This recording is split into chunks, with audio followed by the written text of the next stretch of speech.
اوس د نور رڼا خو د ورځې وي، د سپوږمۍ د قمر رڼا د شپې، د ورځې د نور رڼا د خړون سړی هغه نه ویني، د شپې د سپوږمۍ رڼا ده چې سپوږمۍ نه زمونږ جوړې سترګې په تیاره کې کار نه کوي، دا رڼا ضرورت شته که نو ګورئ د نور بصر سره سره نور قمر دا هم ضروری دی. د ړوند دپاره د نور رڼا بیکاره ځکه چې نور بصر نشته او په تیاره کې سترګې بې فایدې دي ځکه چې نور قمر نشته. گویا قرآن نور دی او حدیث د مؤمن د سترګو نور دی، یا قرآن زمونږ د سترګو رڼا ده او حدیث د آفتاب نبوت شعاګانې. اوس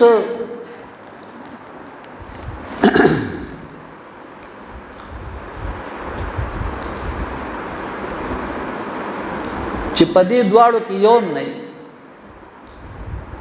نو مونږ به بیا په تیاره کې یو. دیو جنا الله پاک جل مجدہ قرآن ته کتاب ویلی دی او حضور صلی الله علیه وسلم ته نور ویلی. قد جاءکم من الله نور و کتاب مبین، یعنی قرآن یو خاموش کتاب او حدیث شریف برملا چلتا پھرتا اور بولتا قرآن عظیم و شان. قرآن قال لے، حدیث حال لے، د حضور صلی اللہ علیہ وسلم ہر ادا د قرآن د آیت تفصیل لے او غرض دا چې قرآن او حدیث د اسلام د گاڑی دو پائی یا د مومن دو وزری پدې کې چې یو هم نوي نو گاڑی نه چلی او نه مومن پرواز کولی شي. لکه مثال په طور قرآن کې الله پاک فرمایي یقیم الصلاة منځ قائم، او په قرآن کې دانش ماسپښین څو رکعاته دي، فرض څو دي، سنت څو دي. دارنګې د دې پته مونږ ته د حدیثو نه لګي د ماسپښین دومره رکعاتونه دي، مازدیګر دومره دي، ماښام دومره دي، ماسخوتن دومره دي، سحر دومره دي. دا خو په قرآن شریف کې د دې تعداد نه دی راغلی. نو پته ولګېده چې قرآن وایي یقیم الصلاة منځ قایم کوي.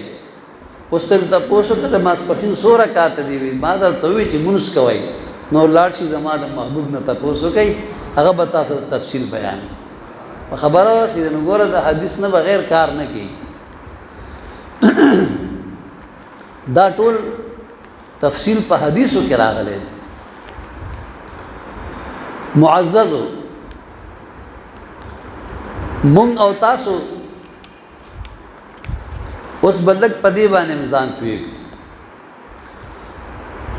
چې محدثین کرام وایي چې دا حدیث مبارک د انما الاعمال بالنیات د دې روایت حضرت عمر رضی الله تعالی عنہ کړی وی دا حدیث مبارک غریب دی. د حدیثو په اقسامو کې یو قسم د حدیثو چې دی هغه غریب، دغه حدیث په سند کې غرابت او د سعید بن منصور د راوی نه رستو په ټولو واسطو کې غرابت دی، مگر د کثرت طرق په وجه دا قوي شوی دی. او په دې سره دا خبره ثابته شوې ده چې په بخاری شریف کې هم غریب حدیث موجود دي. غریب سنا مقبوله نه وي. دې حدیث ته حدیث المنبر هم ویلی شي. او چې حضرت عمر رضی الله تعالی عنہ یا رسول الله صلی الله علیه وسلم دغه حدیث شریف په منبر باندې بیان کړی و، حدیث منبر ورته هم وایي.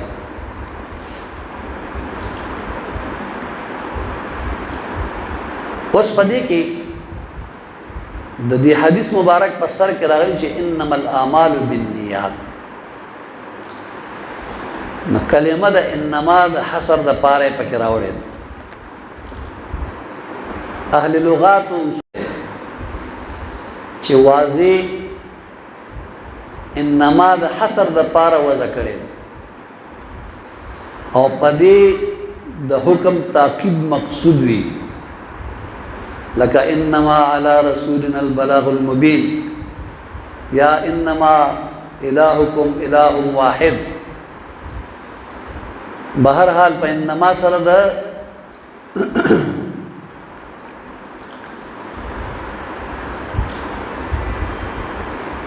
اثبات کیږي او د غیر مذکور باندې نفي کیږي. دارنګه د حصر معنا به داسې کیږي چې انما الاعمال تعتبر بالنیه ولا تعتبر بغیرها، یا به داسې چې لیست الاعمال حاصله الا بالنیه. نو مطلب دا دی چې هغه ثواب کوم مقصودی څه دی هغه نه ملاویږي مګر په نیت باندې ملاویږي. د اعمالو دار و مدار دا په نیت باندې ځکه دی چې هر نیت پکې خوي نو ثواب به ملاویږي، که نیت ښه نه وي ثواب به نه ملاویږي.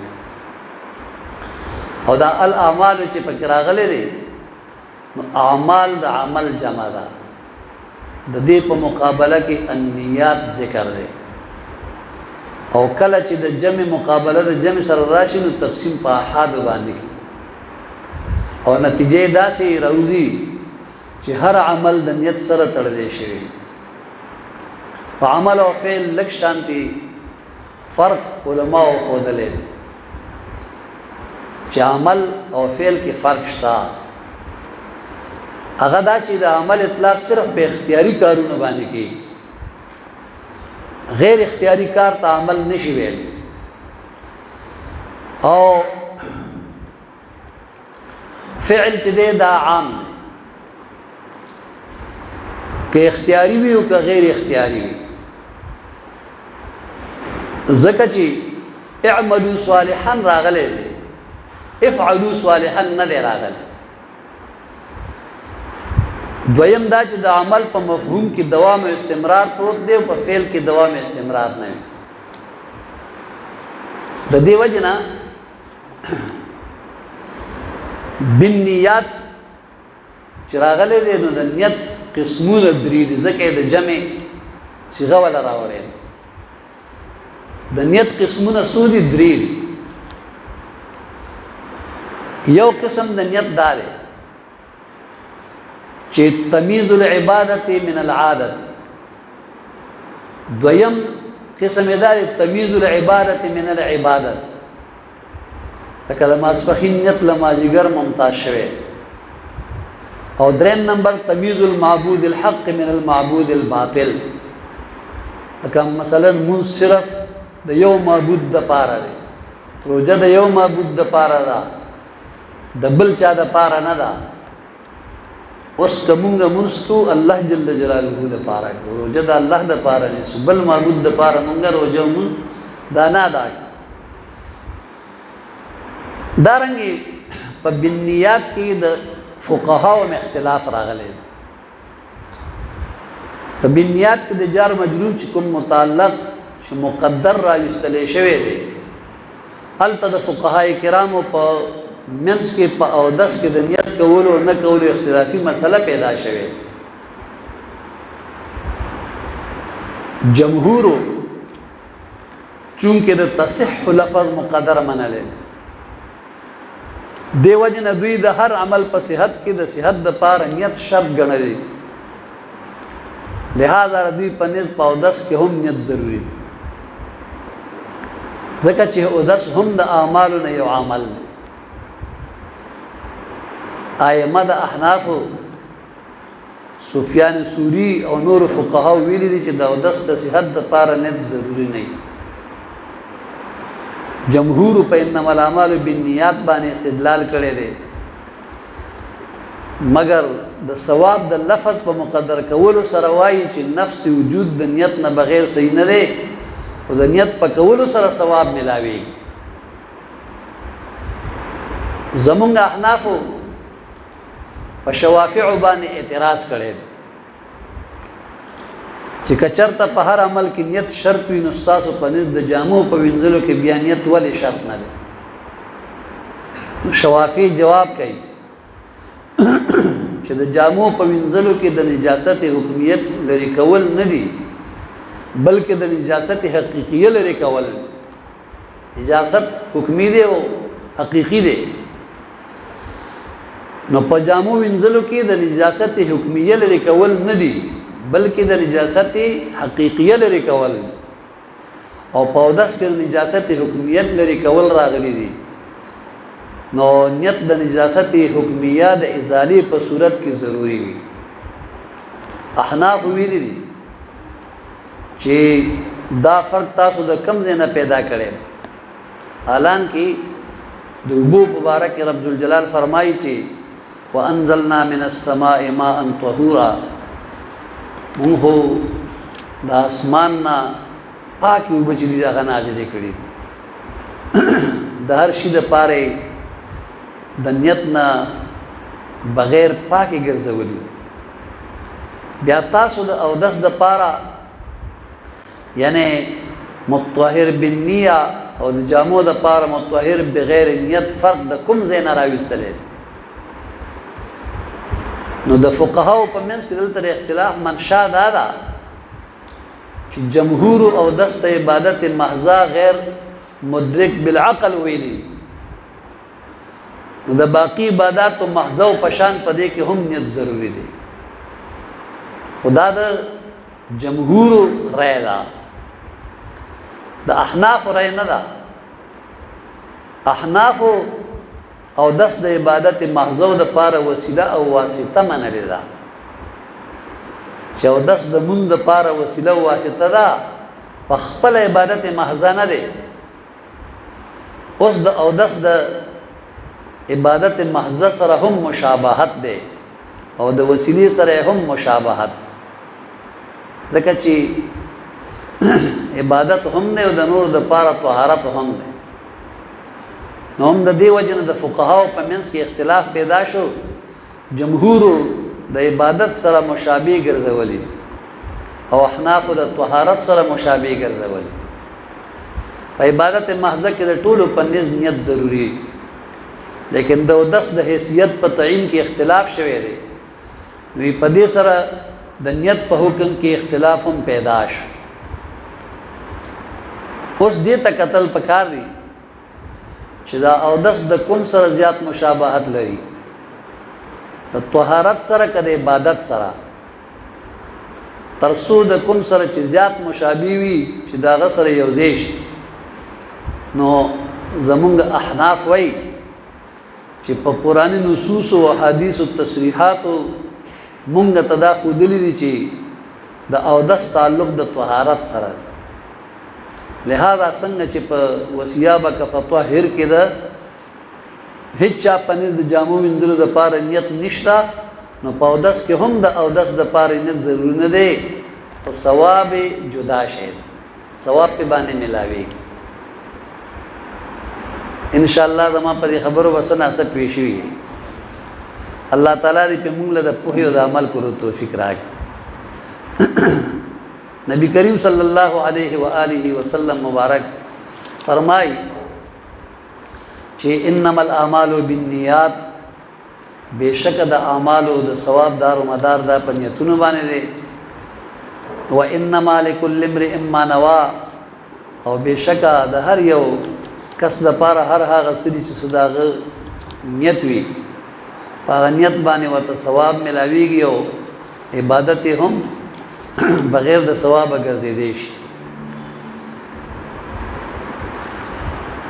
فمن كانت هجرته الى الله ورسوله پس د چا هجرت چې د الله او د رسول صلی الله علیه وسلم رضا په خاطر باندې وو فهجرته الى الله ورسوله د هجرت د الله او د رسول طرف ته دی په دې باندې ورته ثواب مرتب ملاوي ومن كانت هجرته الى دنیا او د چا هجرت چې د دنیا په خاطر باندې و چې ماته پکې دنیا ملو شي مکان ملو شي باغ ملو شي پټې ملو شي خزه ملو شي یصيبها دا به ورته ورسیږي ملو بشي ورته او امراه يتزوجها یا کده یو خزه سره د واده د نکاح په نیت باندې هجرت وکړ اب ور سره واده کی او ثواب د هجرت به ورته ملو نشي ځکه نبی عليه الصلاه والسلام یو مثال د خنیت او دو مثالونه د خراب نیت بطور انسداد پیش.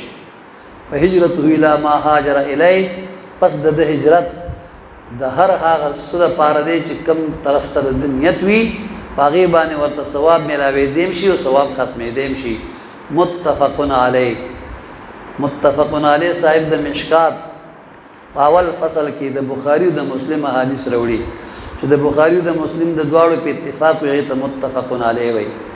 نو زیات پکې د بخاري او بیا د مسلم، نو د دې دوه کتابونو نه بغیر په متفق علیه کې د بل چا دخل نشته دی.